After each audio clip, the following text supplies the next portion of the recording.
The bare area of the liver. যে the bare area of the liver, এটা যদি আমরা বর্ডার দেখি তাহলে প্রথমে আমরা আমাদের থামকে অ্যানাটমিক্যাল পয়েন্টে ধরে নেব, এই যে group for inferior vena cava বরাবর, এই যে এইভাবে। এরপরে আমরা এইভাবে দেব। তাহলে এখন যদি আমরা বিয়ার এরিয়ার বাউন্ডারি দেখি তাহলে অ্যাপেক্স থেকে আমাদের রাইট ট্রায়াঙ্গুলার লিগামেন্ট বরাবর, আর বেস থেকে groove for inferior vena cava বরাবর, and upper limit and lower limit অথবা superior limit and inferior limit থাকে আমাদের superior coronary ligament and inferior coronary ligament বরাবর। এটা হচ্ছে boundary of the bare area. তো এটাকে দা বিয়ার এরিয়া বলা হয়। দা বিয়ার এরিয়া বলা হয় এই কারণে, because it is the largest non peritoneal area of the liver. তাহলে যেহেতু দা বিয়ার এরিয়া বলা হয়, তাহলে এই দা বিয়ার এরিয়া ছাড়াও আরও কিছু বিয়ার এরিয়া আছে লিভারে, যেগুলো হচ্ছে groove for inferior vena cava, যে পোর্টা হেপাটিস, এরপরে fossa of the gall bladder, এগুলো হচ্ছে bare area of the liver. কিন্তু দা বিয়ার এরিয়া হচ্ছে এটা, কারণ it is the largest non peritoneal area of the liver. আর এর যদি ইম্পর্টেন্স আর্চ করে আমাদেরকে, what is the importance of the bare area, এটা হচ্ছে direct contact with the diaphragm which separate it from the right plural cavity. আর একটা ইম্পর্টেন্স হচ্ছে site of portosystemic anastomosis. Now the relation of the right lateral surface of the liver. তো right lateral surface of the liver মূলত relation থাকে inferior surface of the right part of the diaphragm and 7 to 11 ribs of the right side. এখন between the ribs and the diaphragm কী কী structure relation থাকে, এর জন্য লিভারকে আমরা right lateral সারফেসকে 3টে ভাগে ভাগ করব, upper third, medial third and lower third. তো আপার থার্ড রিলেশন থাকে লিভারের রাইট সাইডে আমাদের lower border of the right lung and right pleural sac extend up to the 8 rib, and the middle থার্ডে costodiaphragmatic recess of the right pleura which extend up to the 10 rib, and lower থার্ডে থাকে no lung no pleura, মানে lung pleura থাকে না। The diaphragm close in direct contact with the 10 and 11 ribs। Diaphragm closely contact থাকে 10 and 11 রিবসের সাথে। আর এখানে একটা important question হতে পারে যে needle inserted into which intercostal space, তাহলে আমরা বলবো 9 অথবা 10 ইন্টারকোস্টাল স্পেস, কারণ এখানে লাং থাকে না, ফলে লাং ইঞ্জুরি হয় না, এর জন্য 9 অথবা 10 ইন্টারকোস্টাল স্পেসে।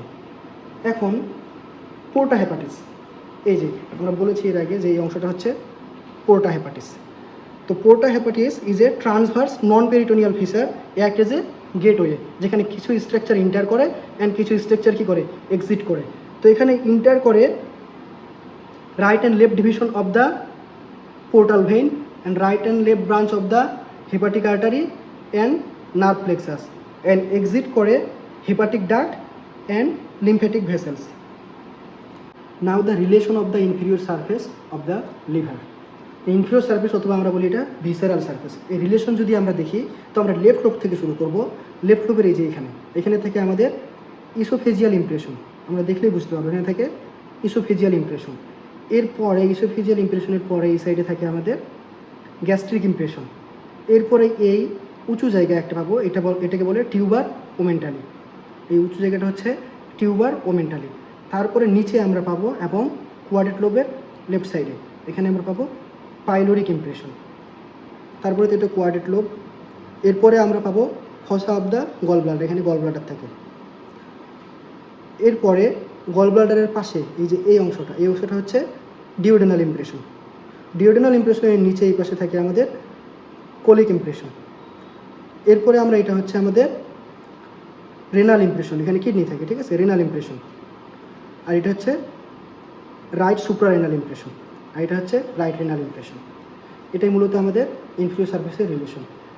এখন quadrate lobe and quadrate lobe এর বাউন্ডারি যদি আমরা দেখি, কোয়াড্রেট লোবের সামনে থাকে আমাদের পোর্টা হেপাটিস, এই যে রাইটে থাকে group for inferior vena CAVA, and পিছনে থাকে সুপিরিয়র পোস্টেরিয়র বর্ডার বা পোস্টেরিয়র সুপিরিয়র বর্ডার, অ্যান্ড লেফটে থাকে লিগামেন্টাম ভেনোসাম।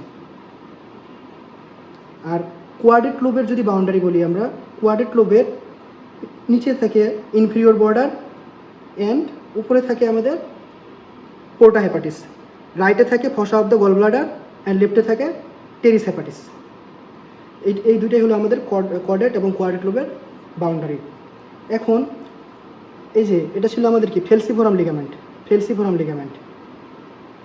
তো ফেলসিফোরাম লিগামেন্টের যদি আমরা রিফ্লেকশন দেখি, ফেলসিফোরাম লিগামেন্ট প্রথমে অ্যান্টেরিয়র সারফেস থেকে চলে আসে সুপ্রিয়র সারফেসে। তো সুপ্রিয়র সারফেসে আসার পরে এটা লেফটে যায় এবং রাইটে যায়। তো রাইট লেয়ারটা আসে আমাদের upper margin of the inferior vena cava দিয়ে সুপ্রিয়র করোনারি লিগামেন্ট। তো সুপ্রিয়র করোনারি লিগামেন্ট থেকে চলে আসে আমাদের রাইট ট্রায়াঙ্গুলার লিগামেন্ট থেকে চলে আসে ইনফিরিয়র করোনারি লিগামেন্ট বরাবর।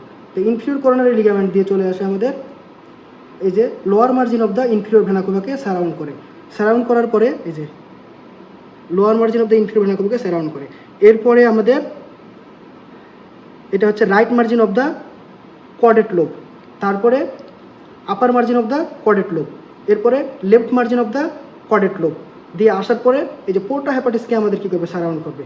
পোর্টা হেপাটিসকে সারাউন্ড করার পরে লিগামেন্টাম ভেনোসাম দিয়ে মানে ফিশার অফ দ্য লিগামেন্টাম ভেনোসাম দিয়ে চলে আসবে আমাদের লেফট ট্রায়াঙ্গুলার লিগামেন্টের আসার পরে এই যে right layer of the falciform ligament দিয়ে সামনের দিকে যাবে। এটা মূলত ছিল আমাদের reflection of the falciform ligament. তো থ্যাংক ইউ, এটাই ছিল আমাদের লিভার সম্পর্কে।